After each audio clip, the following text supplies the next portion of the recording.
Yes, we can. Que alegria poder revê-los e de início eu gostaria de agradecer porque eu tenho tido muitos contatos e várias pessoas dizendo, olha, você está fazendo um trabalho muito bom, nós estamos tendo a oportunidade de conhecer pessoas que têm realmente feito diferença. E hoje, Yes, we can, um canal de entrevista de bate-papo informal. Tenho a alegria de receber Donizete Borges Barbosa, advogado, especializado em gestão pública, gerente de cidades e gestão ambiental. Natural de Silvianópolis, Minas Gerais. Chegou aqui em Apiaí com 9 anos. Fez a escola pública e iniciou a vida comercial com cerâmica numa olaria do seu Antônio Pontes em 1966. Depois passou para o ramo de padaria em 1969. Padre Victor, que hoje é administrado ainda pela família, filho do senhor Victor e de dona Terezinha. O seu Victor faleceu, ele tinha 49 anos, o seu pai, quando ele faleceu. E Donizete, que vai conversar conosco nesse momento aqui, vai contar a sua história, de uma certa forma, assumiu o papel de pai dos seus 11 irmãos. Donizete, seja muito bem-vindo. Que alegria, que prazer recebê-lo. Muito obrigado, Janice. Eu que agradeço a oportunidade de estar aqui, participando desse momento, contando um pouco das coisas, né? Te agradeço muito, parabéns pelo trabalho, eu acho que assisti às outras e acho que você está fazendo um trabalho fantástico de registrar esses fatos, né? Que acontecem na nossa cidade, que faz parte da nossa cultura, que faz parte da nossa história, que faz parte do dia a dia da nossa cidade. Então, parabéns mesmo. Obrigada. Fiquei muito feliz com o convite e te agradeço muito. E você sabe que o objetivo é esse, que as pessoas, porque elas conhecem o Donizete, ele vai falar da vida política dele, mas elas precisam conhecer melhor, assim de uma maneira mais íntima, num papo mais informal, e os outros que já passaram por aqui, se você ainda não teve oportunidade, entra lá no nosso canal, Yes, we can. Significa sim, nós podemos chegar lá segundo a vontade de Deus. Donizete, eu acabei de dizer, você chegou aqui com 9 anos. Como é que é na nossa cidade, aos 9 anos? Como foi se deparar com Apiaí aos 9 anos? Que recordação que você tem dessa época? Ainda menino. A gente veio de uma região bem quente no sul de Minas e é uma das coisas que a gente estranhou muito, que nós chegamos aqui no dia 26 ou 27 de junho. E aí uma garoa constante em Apiaí, nós ficamos 90 dias, junho, julho, agosto, 60 dias sem ver o sol. Nossa, quando você fala nós, seu pai, sua mãe, você e mais 5 irmãos. Sim, e quem eram? Por favor, se cita. O Banha, a Tânia, o Luciano, a Cássia e a Solange. Tá. Nossa, e ficaram quantos dias? Repete aí. 60 dias. 60 dias sem ver o sol. Sem ver o sol. Então aqui, a gente usava umas roupas, né, curtas, tipo bermuda, mas que não era bermuda naquela época, porque lá o lugar que a gente morava era bem quente. Então, assim, o primeiro impacto que a gente teve nessa situação foi assim, em junho, a gente foi para a escola e aquele frio danado e a gente com aquelas calças, até os professores, né, os colegas, né, falavam, nossa, como é que você aguenta ficar com a calça assim e tal, né, com calça curta, né? Mas era assim, foi o primeiro impacto que a gente teve. Dessa mudança do clima. De mudança do clima. Mas... Em termos de geografia? Por outro lado, a gente veio muito diferente, né? A região de onde a gente veio também, ela é dobrada, uma região montanhosa, menos montanhosa que a Apiaí, mas com uma vegetação bem diferente. Lá é uma região de leite, né? Então é muito pasto. Aqui a gente encontrou uma região bem preservada, né? Diferente no aspecto de vegetação, de clima, mas uma cidade super acolhedora, né? Apiaí a gente não tem, nossa, tem do que queixar. Era acolhedora e continua. Uma cidade super acolhedora, com pessoas acolhedoras que nos, né, proporcionaram condições de permanecer aqui, porque naquela época tudo era diferente, né? Você ia, por exemplo, você comprava no armazém para pagar na safra, né? Você comprava um ano no armazém e pagava na época da safra. Então eram assim, umas coisas muito diferentes. Confiança, né? Que hoje em dia... Então a gente veio de fora, E aí a gente deparou com essa situação diferente, né? Mas fomos muito bem acolhidos aqui, e tanto é que a gente está aqui. Uhum. E uma das maiores felicidades que eu tenho, né, e agradecimento e reconhecimento, é exatamente esse, né? Eu sou uma pessoa que vim de fora e tive o privilégio de estar 3 vezes à frente do executivo da cidade. Então eu agradeço muito, mas muito mesmo, a confiança das pessoas em relação a gente, né? Nossa. Existe tem lugar, tem cidades, por exemplo, que tem muito preconceito com quem vem de fora, né? E a Piaí não, a Piaí é uma cidade que recebe muito bem as pessoas que vêm de fora. Eu acho que isso é muito importante, é muito bom. É algo que precisa mudar, viu, Donizete, nesse sentido, que às vezes as pessoas não valorizam aqueles que vêm de fora e eles vêm acrescentar. Donizete, recentemente eu tive próximo de uma cidade de Minas a entrevistar, e essa entrevista vai ser postada logo, e eu me lembro que a pessoa que eu entrevistei, ela falava assim, olha, quando eu era menino, eu brincava muito de bandido e mocinho. Então, na casa que eu ia, a senhora falava, olha, você vai acabar sendo policial. E realmente ele se transformou num policial. Você sonhava, tinha em mente, lá nos seus 9, 10 anos, que um dia você poderia ser prefeito, ou ocupar um cargo de liderança, ou envolver-se com a política? Não, não tinha. Não tinha, não. Isso despertou um pouco mais tarde. Uhum. Quando moleque, não? Não tinha. Estava sempre envolvido com os colegas de escola, né? Com o pessoal da igreja, mas não, olhar para com esse direcionamento, com esse objetivo, não tinha, não. É interessante, viu, Donizete, você, 9, 10, 11 anos, você fez a escola pública, como eu já disse na sua apresentação. A professora, quem foi sua primeira professora? A dona Cida Margarida. Cida Margarida, musicista de primeira, né? Depois a dona Cacilda Costa. Uhum. Tive um período com a dona Lígia, no 4º ano, e depois a dona Cacilda. Uhum. Aí, depois fiz admissão. A admissão era uma prova que fazia para entrar no colegial. Uhum. No colegial ou acho que ainda no ensino, na segunda parte do ensino médio, ginásio, na segunda antigo ginásio. O colegial era um pouco adiante, é verdade. No ginásio, exatamente. Você fazia uma prova e ia para o ginásio. E lá no ginásio, então, de quem você lembra? Eu me lembro da dona Cacilda. Ainda no ginásio? Lages. Na admissão, né? Tinha um curso preparatório, teve uma mãe que tinha um curso preparatório para admissão. Nossa. E aí a professora Elisa, a dona Cacilda Lages, né? Cavani, né? Cavani, de Itaoca. Isso. E depois a gente... A mãe do Pelé, lá de Itaoca, né? A mãe do Pelé. Isso, me fez lembrar agora o Pelé, lá de Itaoca. Mas fiz escola pública a vida inteira. Aí fiz o ginásio, aí depois fiz o colégio, né, comercial municipal. Escola técnica, o ensino médio era um curso técnico, né? Uhum. Então a PAI tinha técnico em contabilidade, eu sou técnico em contabilidade.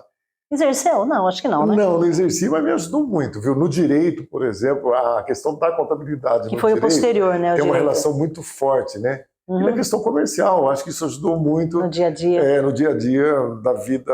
Lembra de algum professor da época da escola técnica? Lembro de vários.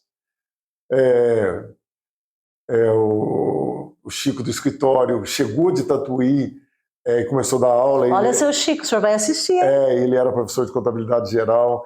O Zé Grilo foi professor. O Jura, meu cunhado, né, também foi professor. Quem mais? Só homens, não lembro, não tinha mulheres professoras, né? Não, na escola tinha, técnica? Não tinha. Tinha uma professora de inglês que veio na Camargo, trabalhar na Camargo, mas eu não me lembro o nome dela. Não era de API. O Leonésio. Leonésio. Poxa, mas o seu Chico, olha, vou lembrar bem o seu Chico. Donizete, são 12 filhos do seu Vitor. Estou falando corretamente, seu Vitor? Tá. O nome completo dele? Vitor Barbosa de Paiva. Vitor Barbosa de Paiva. Então, 12 filhos.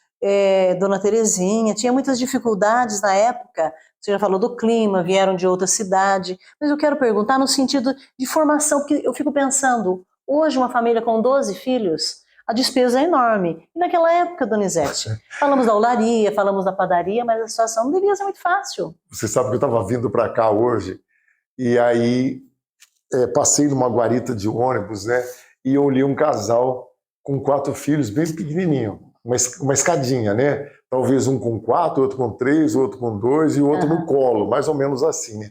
E eu olhei para aquilo e me chamou a atenção, né? Porque eu falei, nossa, 4 filhos, né? Né? Aí hoje, quando você olha, né, para um casal que tem uma quantidade de filhos dessa, né? Você fica assustado. Naquela época, era muito difícil, apesar das famílias, né, ser numerosas, né, mas não era fácil, era muito difícil. E lá em casa tem assim, um fato que minha mãe não gosta nem que fale. Dona Terezinha, olha aqui, depois a senhora pega na orelha dele, não é comigo, hein? Viu? Mas o Fábio e a Thelma, eles nasceram no mesmo ano. O Fábio é do dia 15 de janeiro e a Thelma é do dia 20 de dezembro. Ô, Dona Terezinha! Então veja que tem 2 filhos no mesmo ano, né? Então era assim, era uma diferença de um ano um para o outro, né? Então, e você pensar em 12 filhos, as dificuldades, né, eram grandes. Você falou da olaria, seu pai veio, esteve envolvido com olaria, o oleiro, né, trabalhar com cerâmica, com barro, isso, né? Isso. E depois passaram para a padaria. A renda era aí. Na verdade a gente veio para cá, comprou um terreno aqui no Limoeiro do senhor Franklin. Franklin Camargo? Isso. Compramos um terreno dele, mas era muito diferente da atividade agrícola lá da nossa região. Por quê? Porque lá era tudo limpo, aqui não. Aqui você tinha que derrubar né, grandes florestas para você poder plantar. E aí, né, a gente era novo ainda, né, não tinha condições para isso. Meu pai, apesar de ter trazido várias famílias de Minas para poder morar, para tocar o sítio aqui, mas era bem difícil. E aí ele plantou milho um ano, colheu muito milho, guardou o milho, comprou os leitões lá e foi fazer a ceva de porcos, né, naquela época. Que era isso que era a maior atividade econômica de Apiaí, era você engordar o porco. A gente vê alguns filmes antigos da cidade, a gente vê isso. Exatamente, era engordar o porco e vender. Só que no meio da ceva, né, no meio do período de criação dos porcos, deu uma peste suína. Assim, a gente perdeu, ele devia ter mais ou menos uns 300 a 400 porcos no mangueirão que tinha lá no sítio, na fazenda, e ele carregou um caminhão aqui no final dos porcos que estavam melhor de saúde, estavam com saúde, não estava melhor, estavam com saúde, 69 para levar para São Paulo. Ainda andou perdendo na estrada e tal. Então você vê, aquilo, a gente fez um investimento de um ano plantando milho e depois comprou os leitões para fazer a ceva, né, para tirar o porco daí um ano ou mais, e aí deu a peste suína e a gente ficou meio que sem rumo nessa história. Aí ele foi e comprou a olaria do seu Antônio Limpino. Trouxe um tio meu para cá para ser sócio dele na olaria, que tinha uma família com os filhos mais velhos para poder ajudar. E aí a gente começou a tocar olaria. Mas era um serviço pesado também para a gente que eram tinha, jovens. naquela época, com idade de 10 anos, 11 anos, 12 anos. Aí surgiu a questão da padaria, onde era um serviço mais leve, exigia mais, mas era mais leve. Aí ele comprou, em 69, ele comprou a padaria. A gente entrou no dia 1º de novembro de 69 na padaria. É bom de dar. E aí a gente está até hoje com ela. E olha que interessante, o programa, o canal se chama Yes We Can, sim, nós podemos chegar lá. Às vezes as pessoas olham a família Barbosa hoje, são ricos, estão muito bem na vida. Na realidade estão estabilizados. Porém, lá atrás, olha a história, chegaram onde estão hoje, mas houve muita luta. Houve, né, muita tristeza, perdas. Olha, ele acabou de falar economicamente. Donizete, o seu pai, então, é sempre um homem de negócios. A gente diria em inglês, um businessman. Ele gostava muito. Ele era filho de portugueses, né? Então ele tinha essa pegada, né? Como diz os já essa pegada já era dele. De comércio. Ele gostava de fazer isso. Certo. Né? E daí, Donizete, veja que interessante. Sua mãe, você já me disse num outro momento, ela era professora em Silvianópolis. Minha mãe fez o colégio de freiras, né? O Colégio São José em Pouso Alegre, e ela era professora. E lá ela deu aula antes de vir para cá. Certo. E aqui ela não exerceu o magistério. Aí, por conta do número de filhos, a dificuldade, né, em dar aula, né, ela não seguiu. Apesar de ter sido convidada por várias pessoas para dar aula, a dona Neide do Walter Massoni queria, né, convidou ela várias vezes, a dona Cacilda Antunes, né, convidou ela várias vezes e tal. Mas ela tinha um número, né, já eram 7 filhos. E os filhos. E tem outro detalhe também, porque ela esteve muito tempo, seu pai faleceu, como nós dissemos aqui, com 49 anos, tão jovem. E sua mãe, de uma certa forma também, assumiu. Sempre que íamos lá, eu me lembro de vê-la ali atrás do balcão, administrando. Então ela também tinha dentro dela essa questão de uma liderança. Ou nasceu a partir da necessidade? Eu acho que até nasceu a partir da necessidade, mas ela se deu bem na questão de comércio, certo? Quando os filhos ficaram maiores, né, aí teve um momento que tinha 6 fazendo faculdade, né?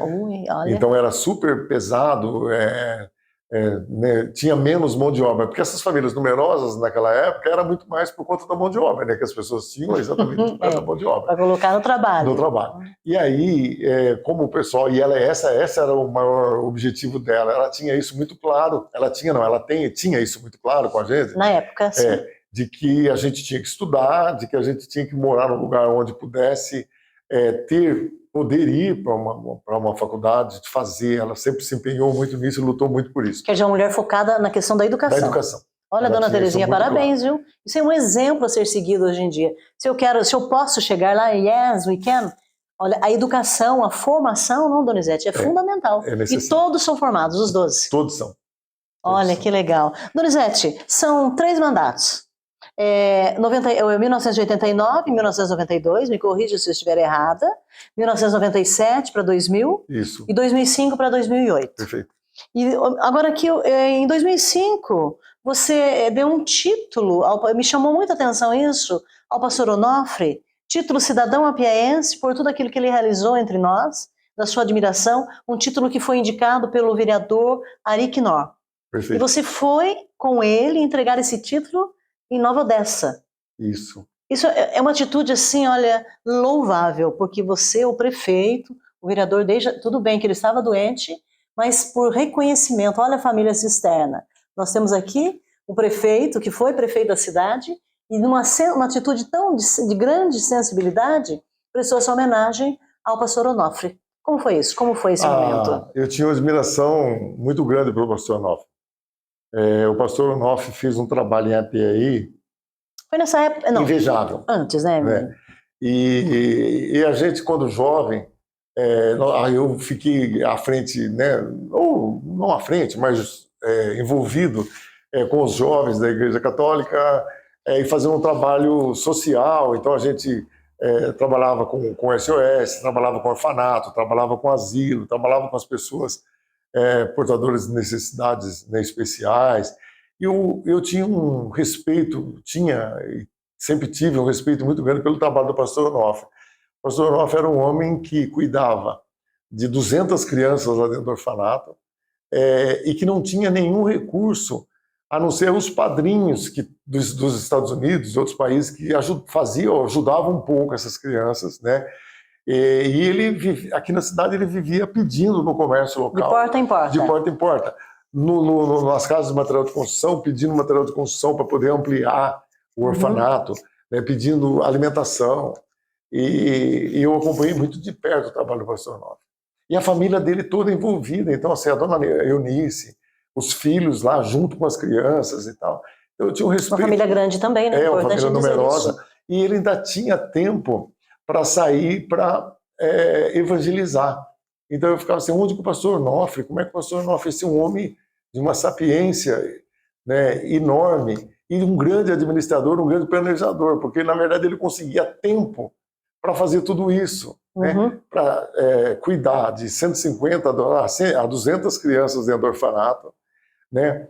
Uma dependência de doações. Dependia de doações, ele estava arrecadando diariamente. Se não me engano, ele teve o papel de construir a Igreja Batista aqui. Auxiliou no processo da construção da igreja. Ele montou outras igrejas, né, em vários bairros, Ipuranga, Barra do Turvo. Isso que eu ia falar, na região aqui. Ali em Eldorado. Então sobrava tempo para tudo isso. Então o pastor Onofre, eu tinha assim, um maior respeito pelo trabalho dele. Inclusive, quando foi dado o título, né, ele já estava morando em Nova Odessa, mas eu fui um dos... Né, na época, falei, nossa, o pastor Onofre merece esse reconhecimento nosso. E aí o pastor Onofre não estava bem de saúde e a gente queria entregar o título para ele em vida, queria que tivesse... Aí foi feito um culto, onde a gente foi reunir a família e fizemos a entrega do título. Ele ficou numa alegria enorme quando recebeu o título, né? Então a gente teve a felicidade, o prazer, né, de poder fazer essa homenagem para um homem que foi um lutador, que foi uma pessoa, né, que, na minha avaliação, fez um trabalho social invejável na nossa cidade. E é importante a gente ressaltar, eu vejo que você se emociona, já se emocionou da outra vez que você contou a história dele, porque era feito, primeiro, para agradar a Deus, para o Senhor Deus. E segundo, ele não queria as honras para ele.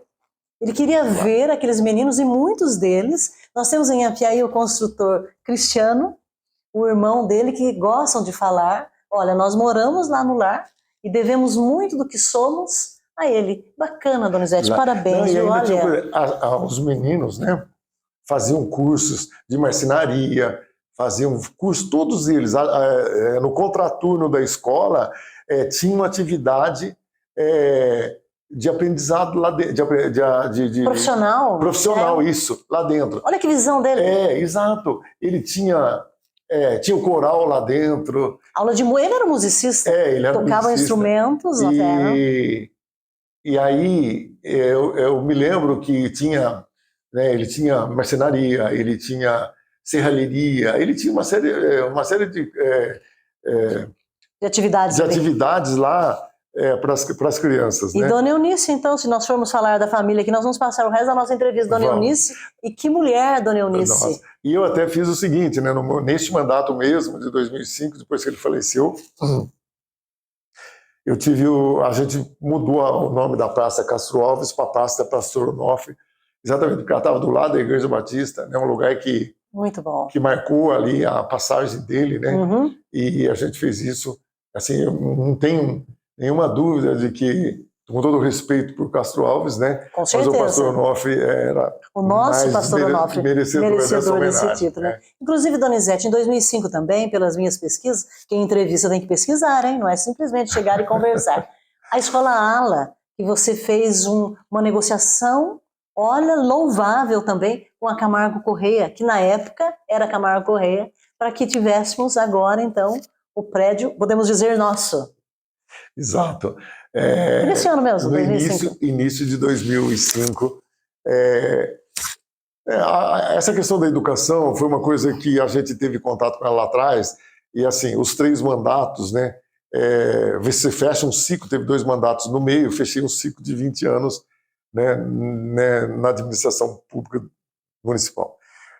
No primeiro mandato, a gente foi logo depois da Constituição de 88, a gente teve um trabalho enorme de fazer todas as adaptações, todos os ajustes da questão do município, fazer a lei orgânica municipal, e aí a gente implantou o sistema de saúde, o SUS. Então, naquela época, saúde não era problema do município, educação não era problema do município, assistência social não era problema do município, era o Estado.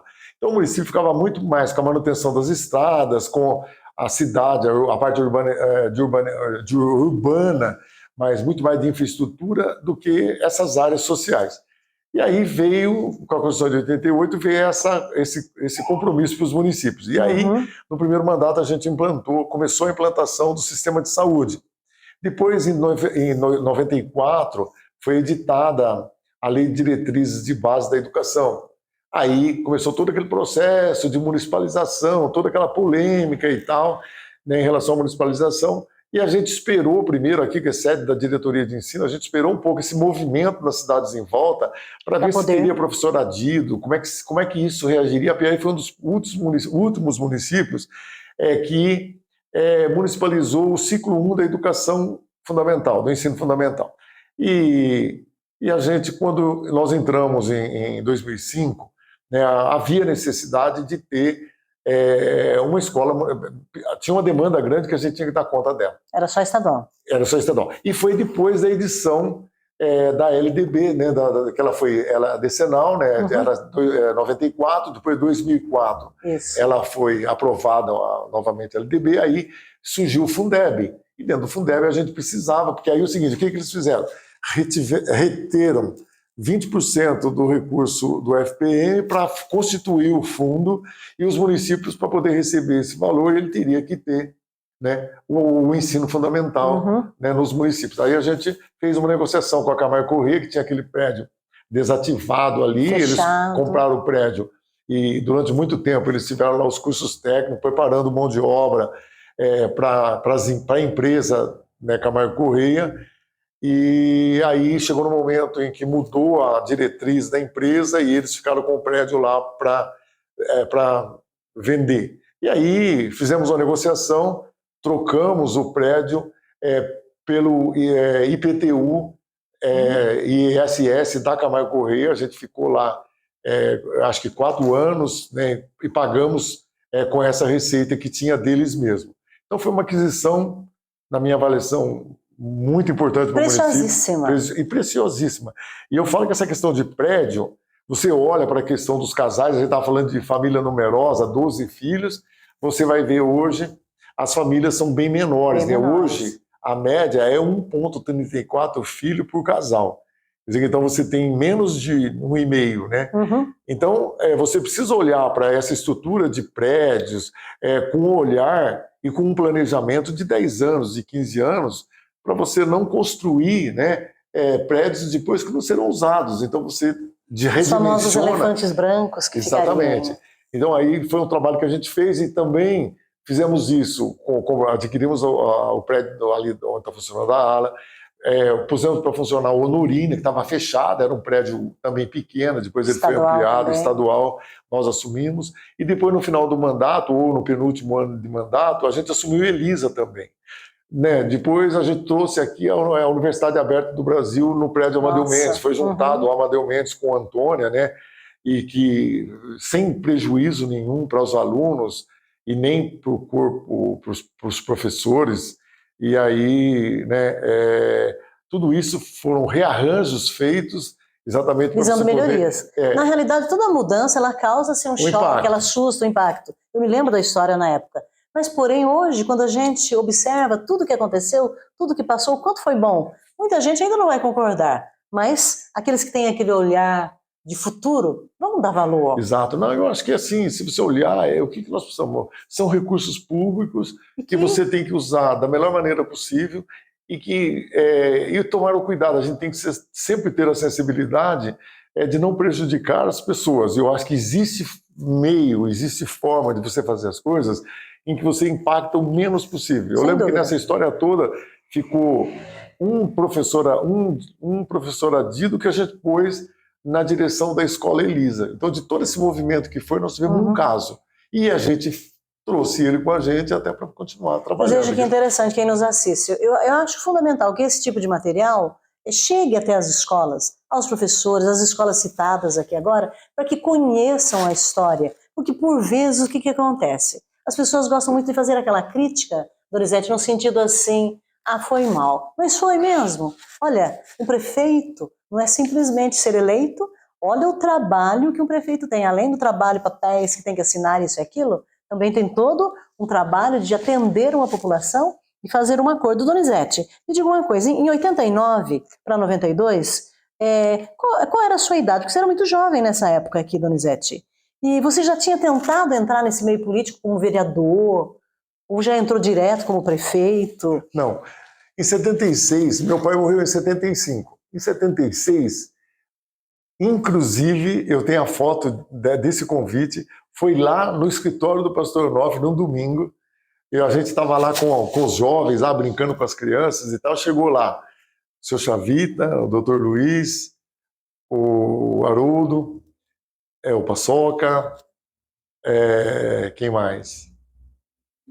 Tinha mais, acho que o senhor Antônio de Empino, e me convidando para sair candidato a vereador. Aí eu falei... 76. 76, na eleição de 76. Aí eu falei, gente, eu vou pensar. Eu não vou dar uma resposta agora e tal, mas eu vou pensar. Aí depois eu avaliei bem, né? Fazia menos de um ano que meu pai tinha morrido. Meu pai tinha morrido em setembro de 75. Esse convite deve ter acontecido lá por maio, junho de 76. Então não tinha nem um ano que ele tinha morrido. Aí eu falei, presidente, não tem como fazer isso. Eu tenho 11 irmãos e eu preciso, né? Eu não posso me envolver politicamente, porque eu vou prejudicá-los. Eu tenho uma missão aí pela frente agora, eu preciso trabalhar um pouco isso com eles. Mais adiante um pouco eu posso até pensar nessa possibilidade. E aí, quando foi em 82, eu saí vice do Zé Coelho. Foi uma eleição em que o Paçoca ganhou a eleição. E aí, daí para frente, eu me preparei para sair candidato. Né? Aí, em 88, eu me elegi prefeito a primeira vez. Então, eu tive essa passagem em 82 como vice-prefeito, candidato a vice-prefeito do Zé Coelho. Foi nesse momento que eles, então, fizeram o convite para você, em 76. Em 76, eu não aceitei, em 82 eu já... Mas naquela época já começou a pensar, visualizar aí a até despertou para isso, né? Mas você foi muito assim, responsável, acho, poxa, os 11 irmãos, sua mãe, toda uma, né? Donizete, quem foi seu mentor? Quem foi a pessoa que te orientou, que te deu conselho, ou que te deu conselhos para que você entre, ou estando lá, quem você procurava para conversar? Esse meio é complicado, você não ter alguém que te dê uma orientação.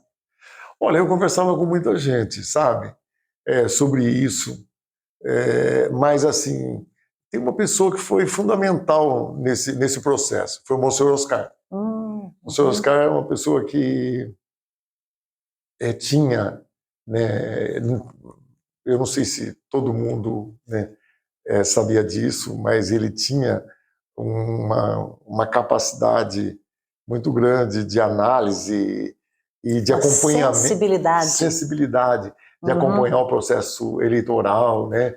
Ele tinha uma preocupação com isso e tal, né?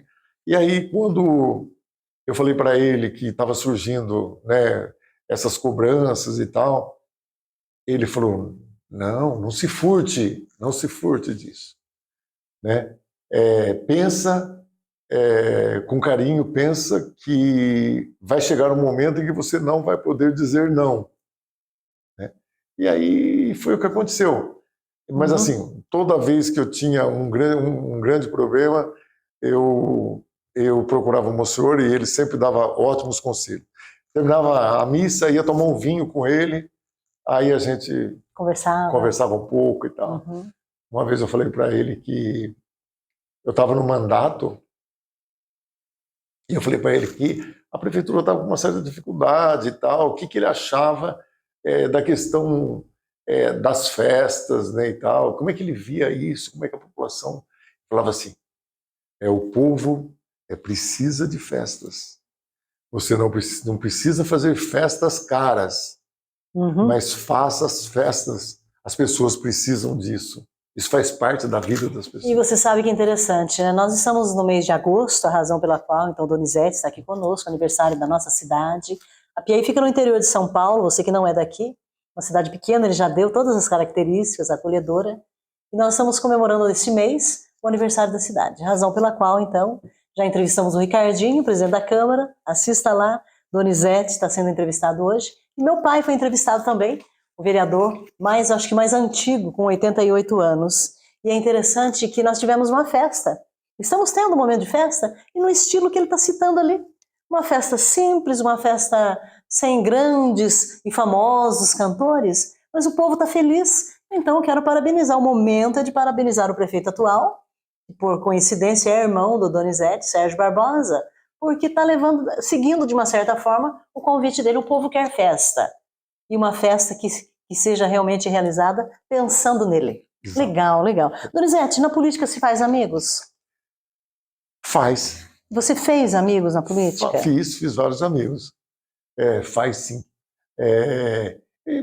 Ela tem. Eu falei que a amizade, ela tem um tempo, uma fase? Uma fase ou proximidade. À medida que você está mais próximo, você alimenta mais isso. Né? À medida que você está mais afastado, você distancia um pouco. Né? Mas fiz vários amigos, pessoas que, mesmo da cidade, que não conhecia, que a gente se aproximou por conta disso, a gente mantém. E fora também, né? No círculo político... A grande liderança. Das grandes lideranças, então a gente tem bons amigos. Mas o que a gente nota em você, Donizete, você é um homem muito elegante, uma pessoa que sabe conversar, que sabe se colocar. O seu temperamento é esse. Então isso também cativa. Todo político tem que ser assim, Donizete? Ou você acha que o político, em alguns momentos, ele tem que ser igual ao outro, que diz um não mais duro, ou tem que saber dizer não?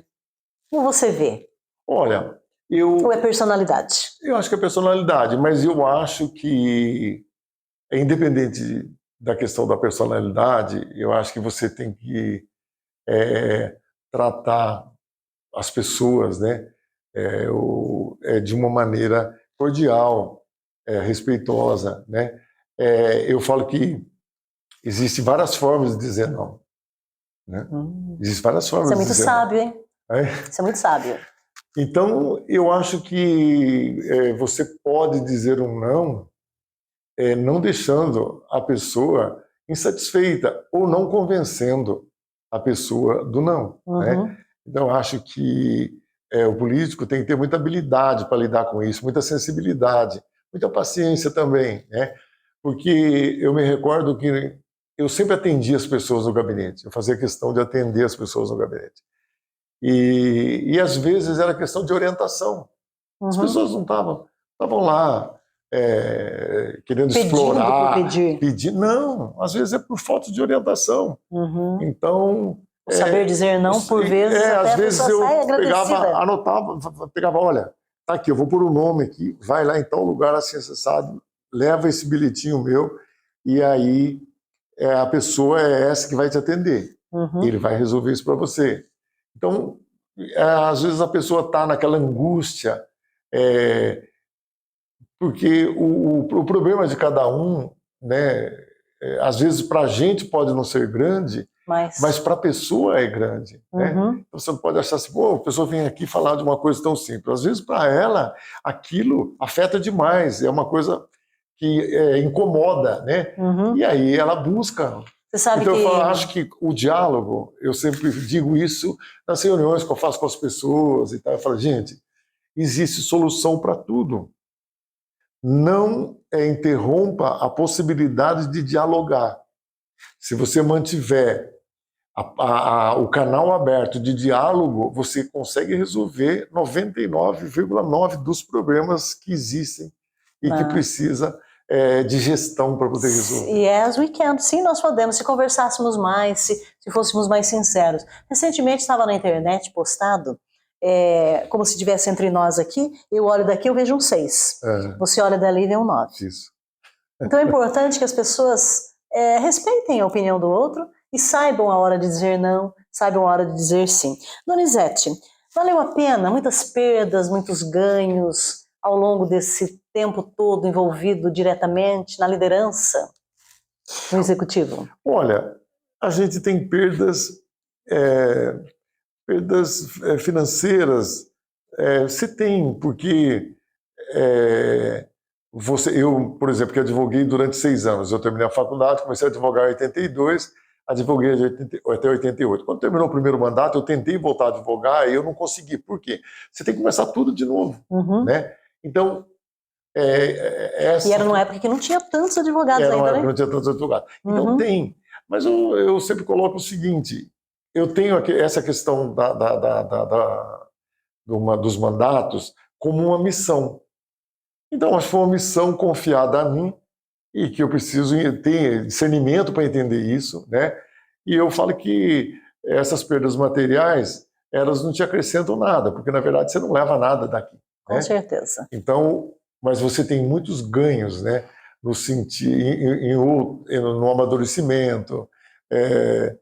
Você tem ganhos enormes nessa experiência frente ao executivo. O Janguito nos deu a entrevista aqui, foi o primeiro entrevistado até do nosso canal, e ele fala com muito orgulho da questão de trazer a Camargo Corrêa. Então ele também teve perdas no sentido que ele parou um pouco da vida dele profissional. Mas quando ele olha o progresso que trouxe para a cidade, então nós acabamos de falar da educação, os prédios, as negociações e tantas outras, nós passaríamos um tempão aqui falando. Então isso tudo, o ganho para a comunidade. Então esse olhar é que as pessoas precisam compreender, então valeu a pena. Valeu a pena, com certeza. E dos prefeitos que antecederam a você, assim, quem marcou? Ou 1, 2, 3, tem algum deles que, olha, esse... Não, eu acho que todos fazem um pedaço, né? Uns com maior intensidade, outros com menor. Você espelhou em algum deles? É? Teve assim como espelho? Não, um pouquinho de cada um? Não tive. Mas eu acho que você junta um pouco de cada um, né? Porque tem uns mais voltados para uma área, tem outros com habilidade para determinadas coisas, né? Então, mas eu acho que assim, a JPI teve, ao longo desse período, teve bons prefeitos, né? Eu acho que nós não temos, num passado recente aí, nós não tivemos problema nesse sentido, como tem em outras cidades, né?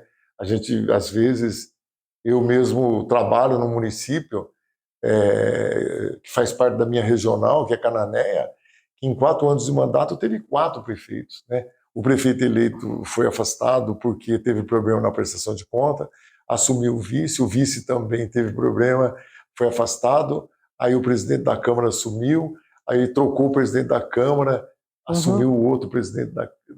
Então, durante 4 anos, você teve 4 prefeitos. E a cidade Se perde. você vê o caos que virou Cananéia por conta disso, é impressionante. Então, o prejuízo é muito grande. Então, a gente não viveu nenhum desses momentos ruins de afastamento, né, e essa turbulência na gestão. Então, acho que... Mas, assim, todos os que me antecederam sempre trabalharam muito, e eu tenho que dizer, eu me espelhava naquilo que deu um bom resultado, né? E então isso ajudou muito. Viu, Donizete? Hoje o Sérgio, nós já citamos aqui, Sérgio é o prefeito atual de Apiaí, que é irmão do Donizete, e por sinal, Sérgio, você está fazendo um excelente trabalho. Sérgio, o seu irmão Fábio foi vereador. Isso. Em uma gestão, mas foi vereador. A sua filha candidatou-se. Você acredita que os 3, eles tiveram você como exemplo, modelo, um incentivador, um mentor? Eu acho que o fato de estar no meio, né, crescer nesse meio, vai se envolvendo. O Fábio, por exemplo, que entrou a primeira vez, uns amigos dele, não, Fábio, você precisa entrar, não sei o quê. O Fábio se animou, entrou, teve um mandato, né, meio que se decepcionou um pouco com o mandato e tal, mas assim, fez um trabalho fantástico frente à Câmara, foi presidente, ajudou muito o município. Me lembro. E então foi uma experiência. O Sérgio, ele resistiu um pouco, mas ele gosta, né? O Sérgio sempre me ajudou muito nas campanhas, então ele estava muito próximo. E aí nessa última, até eu falei, ô Sérgio, acho que você que tem que sair. Tá? Não, eu não quero sair, eu tenho minhas atividades, isso, aquilo. Então, mas sempre por estar envolvido com a questão da política, né? Então, e a filha? A filha, eu acho que aí ela foi influenciada mesmo. Né? E ela gosta, ela participa, ela é ativa nessa. Ela gosta do tema. Ela gosta. gosta. Donizete, ainda falando em relação à família, Dona Terezinha, professora, nossa, Dona Terezinha admirável. Você acredita que ela lá podia imaginar que um dia ela contribuiria de maneira tão direta para a liderança da cidade? Porque, veja, acabamos de falar aí, você 3 mandatos à frente do Executivo. Sérgio está aí fazendo o trabalho dele, você acabou de falar do seu irmão, o Fábio não continuou, mas é um excelente administrador, faz o trabalho dele lá à frente da padaria.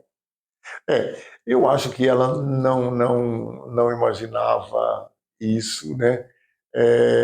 Ela sofreu muito no começo, né? Porque meu pai teve uma época que saiu candidato a vereador e a minha avó, a mãe dele, ele saía pedindo voto na frente e ela saía dizendo atrás, se votar no Vitor, vira meu inimigo, né? Porque ela não queria que ele se envolvesse com a questão política e tal. Então eu acho assim tinha um trauma, ela já tinha um trauma. Ela tinha esse trauma do meu pai ter participado, ter uma pequena participação na política, né? Mas eu acho que ela não imaginava, não. No começo ela sofreu bastante. Mas tem um orgulho, deve ter um orgulho hoje imenso. Tem sim, tem um orgulho muito grande do que aconteceu. Mas depois ela sempre ajudou muito, sempre aconselhou muito, puxa a orelha. Puxa a orelha ainda? Puxa a orelha. Ô, dona Terezinha, então ainda puxa a orelha dos filhos. Puxa a orelha quando precisa. Ela ficou viúva muito jovem também, né? Ficou. Acabamos de dizer aqui, seu pai com 49 anos faleceu. E é interessante que dona Terezinha trazia dentro dela essa liderança. E acredito que ela passou, não vou dizer sem querer, mas vocês também obtiveram dela, porque acredito que as suas irmãs são mulheres fortes também, mulheres que não estão diretamente envolvidas com a política, mas aquilo que elas fazem com muita determinação. Você poderia citar o nome de todos os seus irmãos? Você já falou de alguns? Então, é o Banha, né, que o nome dele é Luiz. Sabiam, gente, que Banha se chama Luiz? Não esqueçam aí, tá? Luiz Benedito. Porque é só conhecido como Banha em Apiaí. A Tânia, que é casada com o Jurandir, né? Não mora em Apiaí. Que mora em Cuiabá. Aí depois tem o Cássio, que mora em Piracicaba. Que está no ramo também das padarias, né? No ramo de panificação. Tem a Cássia, que mora em São Paulo, casada com o Armando Antunes. Né? Ela que esteve muito tempo em Portugal. Em Portugal, ficou morando lá 5 anos ou mais em Portugal. Aí tem a Solange, que mora aqui, trabalha aqui, né? Fisioterapeuta. Aí tem a Keila, que morava em Santo André, agora o marido dela se aposentou, eles mudaram para Salto, estão morando em Salto. Depois tem o Sérgio, né? Aí o Fábio, a Thelma, que mora em Primavera do Leste, é dentista, e a Sandra, que mora em São Paulo, que trabalha com publicidade, né? Certo. Então são... Olha, dona Terezinha, todos formados, todos envolvidos, e como eu disse, trazem da mãe, do pai, essa questão de fazer a coisa da melhor forma possível. E os filhos? Você já é até vovô. Sou. E os filhos também, imagino que estão formados. A Silvia é professora universitária, fez, né, mestrado, doutorado, tá dando aula na PUC do Paraná. E aí agora ela saiu para um projeto, um outro projeto que ela foi convidada para fazer. Ela é doutora, hein, Silvia? É. Doutora em qual área? Da educação. Na área da educação. Ô, Silvia, parabéns, hein? Doutora Silvia. Aí tem a Ana Emília, que é psicóloga e que estava trabalhando em Ribeirão Branco até pouco tempo, passou num concurso agora em Pariquaraçu, está morando lá, que é a mãe da Aurora, que é a neta. A neta querida. A neta querida. Aí tem o Pedro, que fez engenharia mecânica, mas atua na área financeira. Mora em São Paulo. E a Maria Alice, que também é formada em propaganda, em propaganda e publicidade, e que trabalha em São Paulo também. Estão todos formados, trabalhando. Então, a missão cumprida. Todos graduados. A Maria foi minha aluna de inglês. Um abraço, Maria, não mais a vi. Nós estamos agora vivendo um momento muito complicado da nossa política.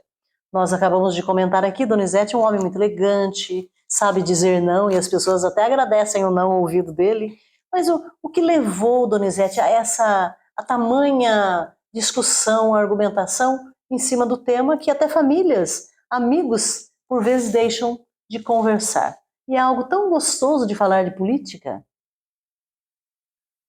Nós estamos vivendo um momento bem complicado, né? E eu diria que a gente tem que trabalhar muito no sentido de evitar que isso ganhe a intensidade que está ganhando, né? Nós vamos ter uma campanha, com certeza, muito, muito pesada, muito violenta, muito agressiva, pelo que eu sinto, né? E aí que leva as pessoas à intolerância, né? Nós temos alguns fatos aí recentes que são estúpidos, né? Quando se fala da questão política. A política faz parte do processo democrático, né? Nós temos que... Cada um tem seu desejo, sua vontade, sua escolha. É o direito de escolha. E esse direito de escolha permite que você exerça um processo democrático. Então, a liberdade de escolha, o direito de escolha, né? O direito da participação, a liberdade de participação.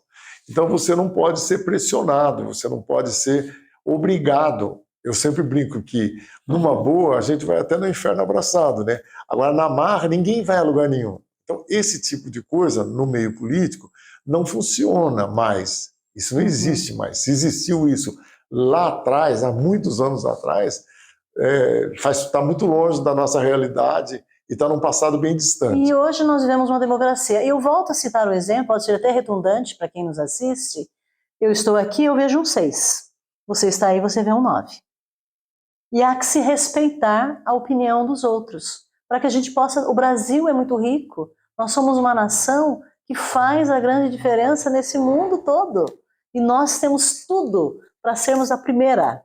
Mas, porém, nós temos que dialogar, nós temos que entrar num acordo. Que conselho daria para o seu irmão hoje? Quase finalizando a nossa entrevista, nesse momento mas difícil que a gente está vivendo. Eu queria até dar uma complementada nessa questão do momento que nós vivemos da disputa política. Sim. E de dizer assim, né, que para a gente não entrar nessa onda, né, eu acho que cada um tem o direito de escolha e que cada um faça a sua escolha de acordo com o seu coração, com o seu desejo, com a sua vontade, com aquilo que você encontrar para justificar essa decisão que é sua. E esse conjunto, esse coletivo da decisão vai levar, né, alguém ao poder, né, maior do Brasil. É uma decisão coletiva. E esse exercício da democracia é que a gente tem que trabalhar. Então, acho que assim, não vamos, o que eu peço hoje é assim, não vamos alimentar isso. Nós vivemos numa cidade de paz, numa cidade em que uma cidade pequena, onde você encontra as pessoas todo dia. Nós temos, como você colocou, Janice, nós temos famílias que estão brigadas por conta dessas opções ou por conta dessa discussão. Então, eu acho que o momento político passa e você continua convivendo com essas pessoas. Então, não vale a pena a gente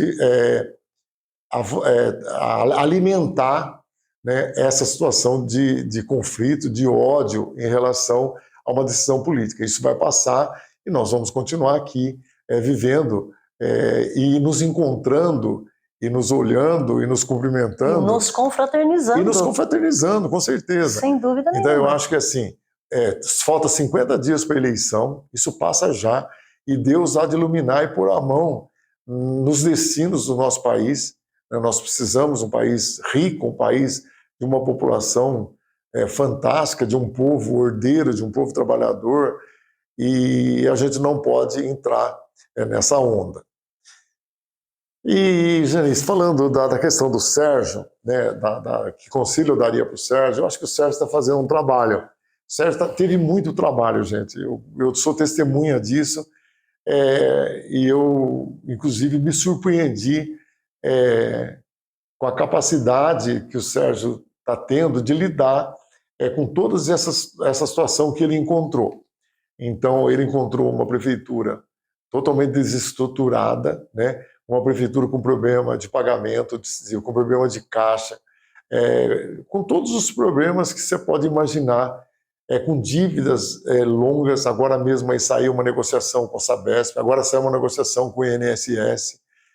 Um dia desse eu me encontrei com uma pessoa e falou: Donizete, por que o meu fundo de garantia não está depositado, se a prefeitura está depositando?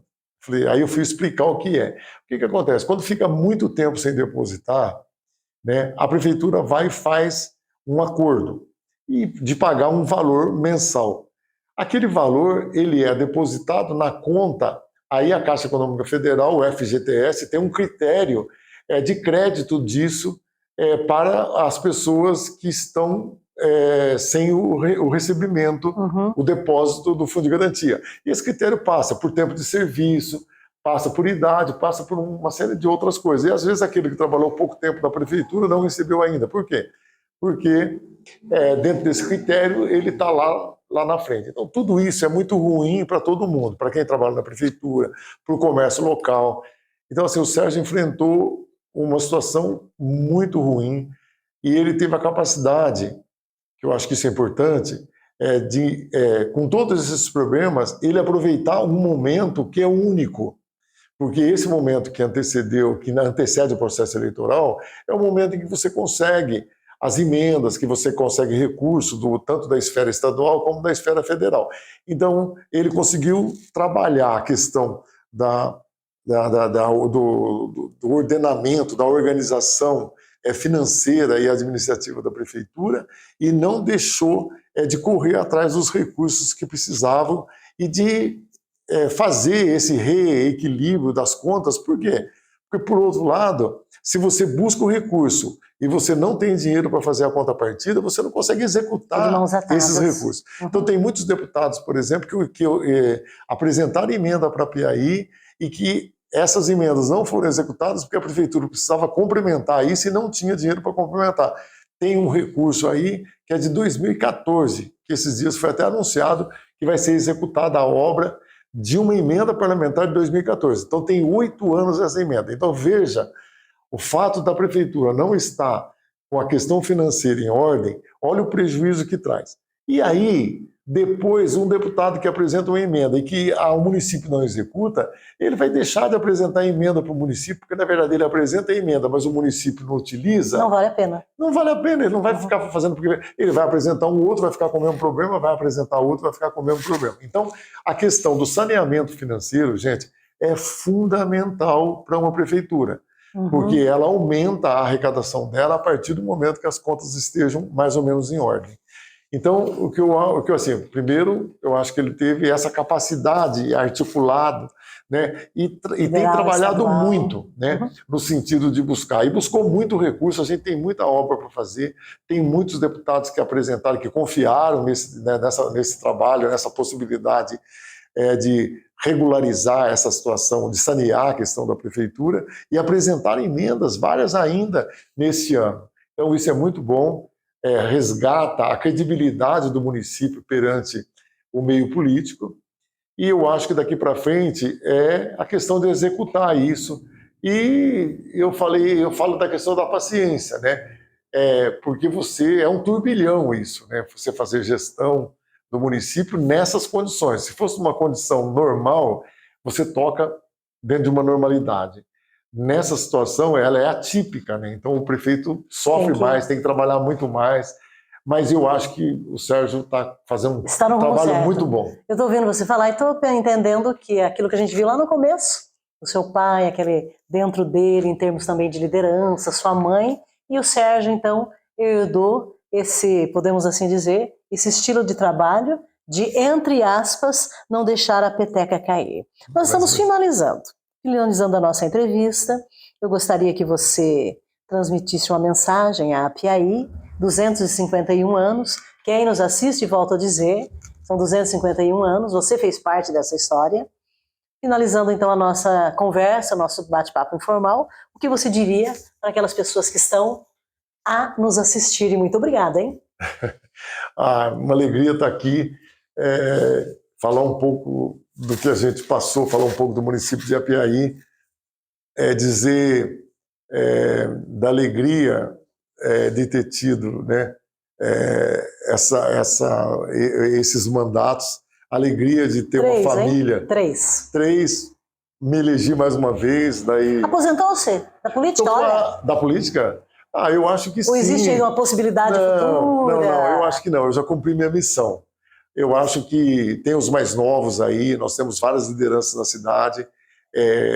Eu gostaria até de dizer para os jovens, não tenham medo da questão da participação política, né? Precisa que as pessoas participem mesmo efetivamente, porque se as pessoas deixarem de participar, nós podemos ter aí uma situação caótica para frente. Então, eu falo isso porque hoje eu não vejo uma participação muito grande dos jovens, né? E eu gostaria imensamente... muito grande, a política passou por um momento muito ruim, mas tenho certeza que vocês podem contribuir muito para mudar isso, né? E ela precisa de renovação, a política precisa de renovação. Eu acho que eu cumpri meu papel, fiz a minha parte, agradeço muito a Deus por isso, por ter tido a oportunidade, agradeço às pessoas por terem confiado em mim em tantas vezes. Isso é um motivo de muito orgulho para a gente, certo? E de muito respeito a cada um de vocês por confiarem na gente. Eu sei que essa reciprocidade, né, ela é muito boa em relação à acolhida que a gente tem muito querido, no meio político. Não tenho a menor dúvida. E eu estou aqui como soldado, né? Quero contribuir até quando puder para o município de Apiaí, não estando na política, mas eu posso contribuir de outras formas, ajudando, participando, tudo que puder fazer nos bastidores. Nos bastidores, né? Não sou o melhor, longe disso, mas a experiência ajuda bastante, né? E eu, diante disso, diria para você, eu comecei muito novo na política, numa proposta muito desafiadora, né? Porque o jovem, né, com toda aquela energia, com toda aquela vontade de mudar, né? Desbravar. E a gente vinha de um regime militar, né, onde você, né, queria mudar as coisas, queria o voto direto, eu participei desses processos do voto direto, participei de vários movimentos, e tudo isso foi muito bom, fez muito bem para a minha formação e pessoalmente. E eu diria que os jovens precisam participar. E, né, é necessário que vocês participem. Não tenham medo. A política não é isso que às vezes transparece. Ela tem um lado muito bom, que é você se dedicar às pessoas, é você poder fazer para os menos favorecidos.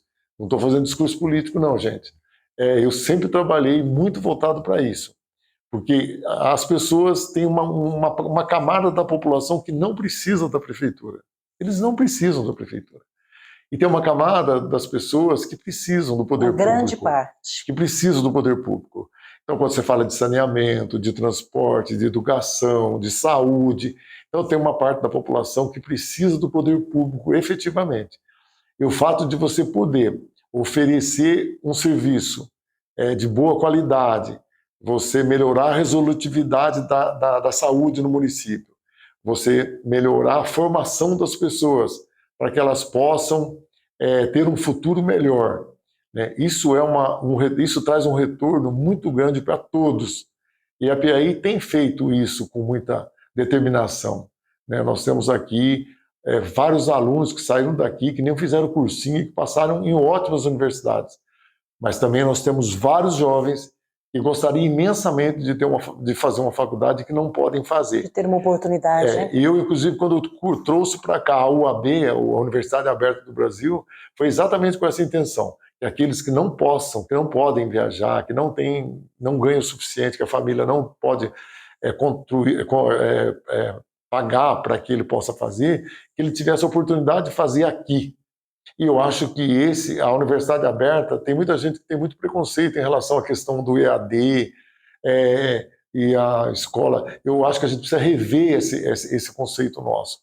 Tem países, por exemplo, a Índia, que é um país também extenso e que tinha o mesmo problema que a gente tinha de educação, e ela conseguiu resolver isso, e o Brasil foi buscar esse modelo na Índia, esse modelo veio de lá. Uhum. E você vai pegar a Amazônia, por exemplo, pessoas que levam 3 dias para chegar numa cidade grande, como é que essas pessoas vão formar alguém, vão ter formação se não for por esse meio? Uhum. Então, na verdade, eu acho que existe um pouco de preconceito em relação a isso, mas eu vejo, por exemplo, que é o único caminho para que a gente possa, num país continental como o Brasil, chegar a todas as comunidades.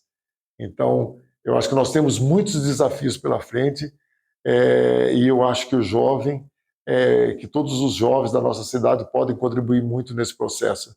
Um convite para você, hein? Né? Tá convidando você aí que está nos assistindo, jovem, com seus 20 anos. Eu sei que tem muito jovem que abandona o ensino médio porque não vê perspectiva, possibilidade nenhuma de fazer um curso superior, né, uma faculdade, mas eu acho que nós estamos mudando, nós estamos mudando isso. Já existe uma discussão muito forte aí para que os cursos de ensino médio sejam técnicos. Eu acho que precisa incentivar, precisa trabalhar a questão dos cursos técnicos. E eu vejo que a Apiaí tem um potencial muito grande, né? Ela tem aqui a questão da agricultura, que é muito forte. Hoje entrou essa questão do reflorestamento de pinos, com a questão da resina, que tem dado uma contribuição muito forte. Então, a agricultura tem um papel fundamental. A questão hoje dos reflorestamentos de pinos tem dado muita mão de obra. O setor de serviços nosso é muito forte.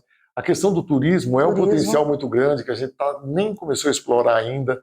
mas que a gente precisa trabalhar nessa direção. Então a cidade precisa ter 3, 4, 5, 6, 10 atividades para poder gerar trabalho e renda para as pessoas. Isso é uma coisa que me deixa muito angustiado, é a gente perder muitos jovens para outras cidades, para outras regiões. Então eu acho que a gente precisa desenvolver, e a gente fez isso lá atrás, né, tem que oferecer a oportunidade. Tem que oferecer oportunidade. Para que eles, e para que eles permaneçam voltem, aqui. Né? Tanto é que agora tem aí alguns jovens que já estão retornando. Então isso é um bom sinal. E as cidades, na minha avaliação, as cidades precisam ter várias atividades para que as pessoas possam continuar residindo nela, certo? Então eu acho que esse é o grande desafio que nós temos pela frente, é fazer com que a Piaí continue sendo essa cidade boa para morar, essa cidade boa para viver, essa cidade tranquila, onde você tem segurança, onde você pode sair na rua que você quiser, você não tem, o risco é bem menor, né? Você não tem problema de transporte, você não tem vários problemas que os grandes centros têm. A Piaí é uma cidade fantástica para viver e para morar. 251 anos. Graças, né? A Deus. E aí você pega lá desde 1771, e aí a gente vai ver um pouco da história de API, a gente tem muita coisa que já aconteceu. E nós teríamos muitas histórias para contar para acontecer aqui. ainda. Nossa, vai acontecer. Na realidade, a Donizete falou no meio da entrevista que, graças a Deus, ele citou. E eu gostaria de encerrá-la dizendo da nossa gratidão a Deus. Sérgio, todo esse sucesso, todas essas vitórias, eu não tenho a menor dúvida. Deus está te dando sabedoria, Deus capacita aquele que Ele chama, e Ele está te dando sabedoria. Então, o nosso coração tem que ser grato a Deus por aquilo que a gente é, e as we can, nós podemos chegar lá, segundo a vontade de Deus. Donizete, Amém. Você deu sorte na nossa finalizando a nossa conversa, que o pessoal lá da Paulistana, eles estão nos assistindo, estão nos acompanhando, e eles ofereceram a você, o meu entrevistado, esse presente. Então aqui está o seu presente, é um presente muito carinhoso. Agosto é o mês dos pais, então por você ser um pai tão honrado, por ser um pai tão querido, então eles estão oferecendo esse presente para você. Eu não sei se eles pensaram na sua barba, alguma coisa parecida. Eu acho que é isso. Seria uma dica, tá? É uma dica, de certo. Mas enfim, olha, eu agradeço ao Éder, o Júnior, João Marcelo. Muito obrigada, hein? Eu agradeço demais aqui. Olha, estou precisando mesmo, viu, gente? Obrigado. E parabéns pelos empreendedores de Apiaí. Né? Eu falo que tem muita gente que empreende em Apiaí e isso gera muito retorno para a nossa cidade, tanto com renda quanto com emprego. Então, parabéns para aqueles que acreditam na nossa cidade, que continuam investindo aqui. Isso é muito bom e isso dinamiza a economia do nosso município. E a Paulistana tem feito grande diferença. E a Pretaça, que sempre, olha, final de programa, eles lembram do presente, porque a Pretaça é a nossa colaboradora aqui, todos os programas, ela nos oferece essa caneca. Donizete, muito obrigado. Obrigado a você que nos assiste. Se inscreva, não esqueça de se inscrever no nosso canal. E olha, essa entrevista vai ser postada ainda esse mês. Muito bem. Muito obrigado, Janice, Joaninho. Um grande abraço a todos vocês. Minha terra natal, Apiaí, outrora assim, tão alto nunca vi, com nuvens circundando respaldar, é o morro do ouro alçando-se nos céus, e vai agradecer ao Senhor Deus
Aqui vão as minhas pobres palavras de admiração por um homem de Deus que deu sua vida para o reino. Faz mais ou menos 36 ou mais anos passados que conheci o pastor Cisterna, pela primeira vez em Apiaí. O que mais me lembro dele foi sua incansável dedicação à obra. Foi inspirador estar com ele na inauguração de uma nova igreja no povoado na descida para o rio Ribeira. As distâncias decorridas me convencem que esse servo, tão dedicado ao Senhor, pensava como Wesley: uma região extensa é a minha paróquia. Uma vez, levando Timóteo e Natanael, meus filhos, fomos juntos no jipe do pastor Onofre.